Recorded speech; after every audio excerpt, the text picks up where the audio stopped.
So without much waste of time, I will start with my presentation on PCR in premium IOL patients. And the most important thing about PCR is to avoid it. Prevention is obviously better than cure, and there are many steps that can be taken to avoid PCRs. One is to construct the wounds extremely well. A tight wound will cause AC collapse, so will a loose wound. A tight wound will constrict the irrigation, the sleeve, and the loose wound will cause leakage. So prevent these from happening, and always balance the fluid perfectly. So the inflow is always equal to outflow. You can always tweak it depending on the case. Adjust irrigation, aspiration flow rates, vacuum if there is any AC fluctuation. So for that to happen, you have to spend time to really understand phaco-dynamics. And you see a lot of senior surgeons using extremely high AFRs and vacuum 700, 70 AFR. Please don't use that unless you are a extremely proficient surgeon. I still won't use it in my regular cases. So use reasonable bottler heights and IOPs. And again, don't reduce the IOP too much. Nowadays, you'll hear a lot of people talking about using extremely low IOPs and doing phaco. Again, it's not needed. And beginners need to reduce parameters while emulsifying the last fragment.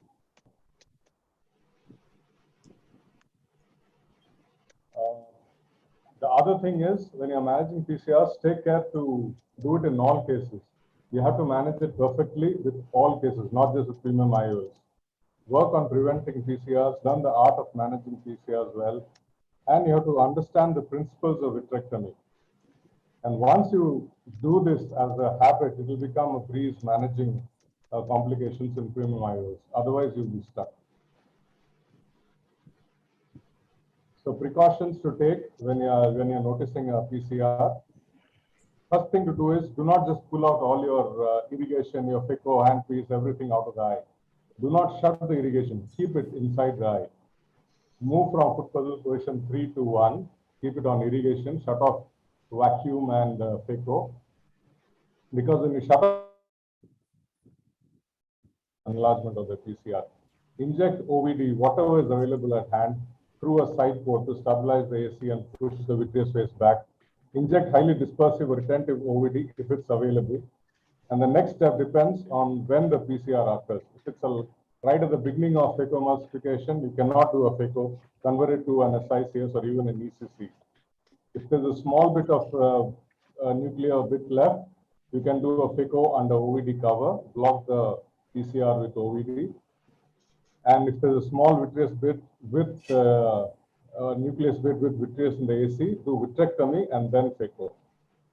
And if there's cortex, again vitrectomy and then IA, and choose the appropriate IOL when necessary. It's not that you have to implant what was promised to the patient. It may not be practical. So this was a very brown cataract. It was supposed to be for a toric IOL. And as you can see, it's going reasonably well. And what happens in a lot of patients is that you relax after the phaco. And that's what happened here. There you can see I'm catching the vitreous. So I did the black cataract extremely well, but then I relaxed and was a little careless while doing the IA. So first thing to do is inject viscoelastic. Now I'm injecting Viscoat. No financial interest in that. Inject the IOL into the bag. There's no vitreous in the wound as yet. Whatever was there has got pushed back, but in case there is, I can always remove it after implanting the IOL. So there wasn't any, and the IOL is very much so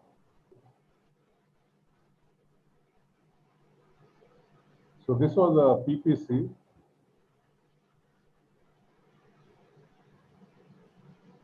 Again, everything has gone on well. I removed the nucleus and removing the epinucleus. I removed the cortex, and I do something which should not be done. You know, you're so sure sometimes. I just touch the PC because there's a small PC which won't even have affected the vision, and the PC is gone. So I keep the irrigation on. That's the most important step. Inject viscoelastic, and then convert that into a posterior capsular excess. So now you can see it's very much smaller than the anterior capsular rhexis, and it's very easy to tear because there are no zonules trying to pull it out. So once that is done, you can inject any IOL you want into the bag. So this is a multifocal. But remember that those tiny 0.5 millimeter PCOs are really not going to affect the vision of the patient at all. And this is a video I wanted to show, which is specifically on converting a PCR into a PCC. So you can see that if you see a tag, you can do it. If it's sort of roundish tear, you can't. So here is the tag. Do not inject too much of viscoelastic into the anterior chamber because it will push the PC back. So just inject enough to keep the vitreous face back. And just convert that into and it doesn't have to be very large, it can be quite small.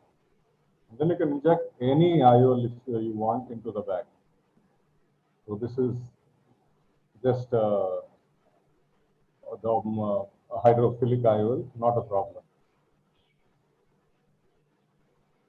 This is something that I've done very, very recently, just 2 days back, absolutely black cataract. And everything seems to be going well.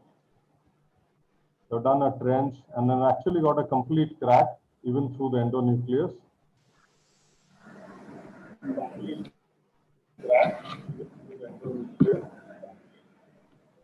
And when I most of the nucleus, I realized that there is some bit which is here. So I thought, okay, fine, it's somewhere in the equatorial region. So I pulled that out, 2 big pieces, huge pieces. And again, emulsify that. And everything seems to be fine. The PC is pretty flat. And once that is gone, I see a hazy thing right here.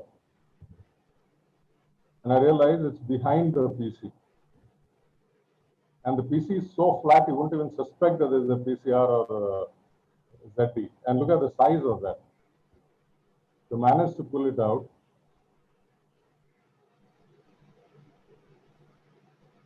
And then I decided to implant an IOL. The PC is still very flat. I didn't want to, I think it's a small ZT, but since the rhexis is very large, I can't implant a CTR. So I remove the bit and then realize that there's a bit of vitreous.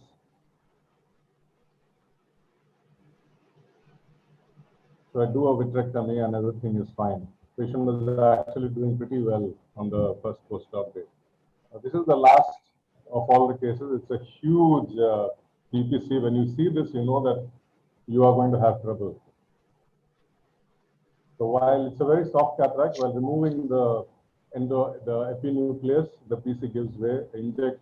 This is just HPMC that I'm injecting to prevent these pieces from going down. I'm actually holding it still with vacuum because there was a piece stuck on the tip.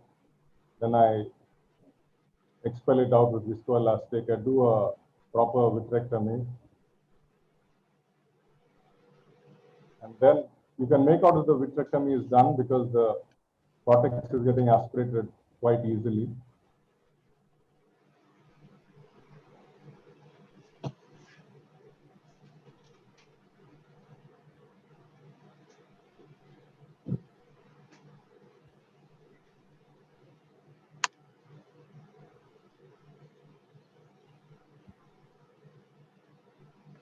And this is a 3-piece multifocal IOL. In these cases, you cannot put in a single-piece IOL into the bag. This 3-piece multifocal IOL, which can go into the sulcus, and you can do an optic capture. So this is where you tuck the optic behind the bag.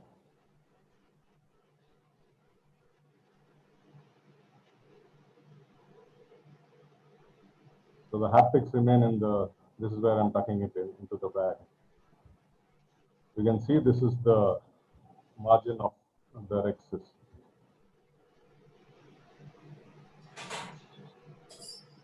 So coming to the take-home points, preventing a PCR is better than managing a PCR, and early detection is necessary to avoid the PCR from enlarging. Use dispersive OVD as a buffer between the PCR and nucleus pieces, and always try to convert a PCR into a posterior axis wherever possible. And reduce flow parameters in presence of the PCR, and use the appropriate IOL to prevent short-term and long-term conflict.